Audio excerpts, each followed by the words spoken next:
tapi kaidah akhirat ketika semua difokuskan ke dunia, akhiratnya nggak dapat. Jadi kalau kita niatkan lillah karena Allah, Allah akan bimbing. Dunianya dapat sekaligus dan diarahkan dari dunia itu untuk produk yang bermaslahat lagi. Diarahkan lagi sehingga nilai manfaatnya banyak. Dunianya dapat, nyaman, tapi diarahkan oleh Allah dengan berkualitas.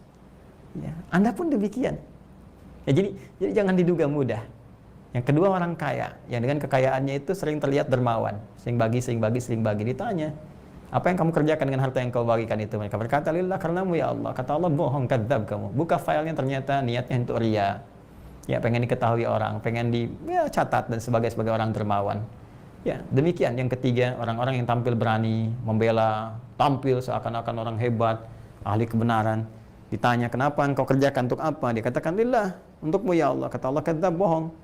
Ya, engkau hanya ingin dikenal sebagai orang pahlawan, sebagai orang hebat, sebagai orang begini. Enggak ada kamu kepentingan akhiratnya.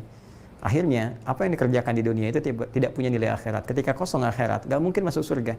Berat, apalagi timbangan dosanya tak terukur, maka mesti dicuci di tempat yang sangat menakutkan, mengerikan, ya, yaitu neraka. Dan sering-seringlah baca ayat tentang neraka supaya kita bisa menghindarinya.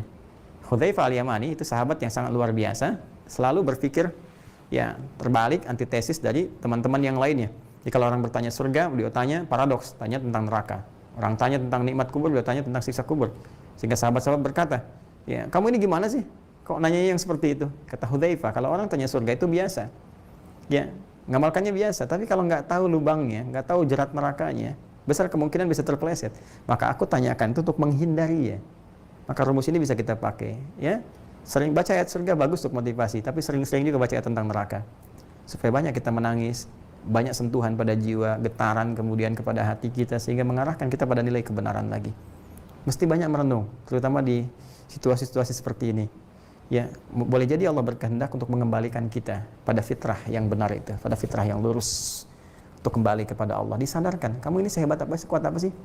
Makhluk kecil aja nggak bisa kamu tangani, terus kamu ingin hebat, merasa lebih hebat daripada Allah, merasa lebih hebat daripada ketentuan-ketentuan Allah.